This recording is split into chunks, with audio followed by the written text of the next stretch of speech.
Hi there, Nick with the ScanEZ team. In this video, we're going to be looking at how to continuously scan barcodes in ScanEZ using the continuous scan mode.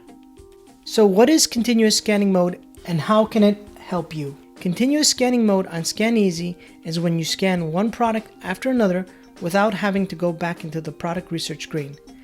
This can help you when you're doing retail arbitrage and need to scan many products very quickly and just glance at the rank and sales estimation to see if they're good products. To start continuous scanning, simply use your Bluetooth scanner and scan the first product. ScanEZ will detect it and take you to a product's result page or product info page. Here you can do your calculations and research the product. If you want to decide to continue to another product, you do not have to leave this screen. Just simply scan the other product with your Bluetooth scanner and ScanEZ will pick this up. If your product is not found, you can just then continue to the next product by scanning its barcode. And that about covers it for this video. If you have any questions, reach out to a customer champion at support.scanez.com.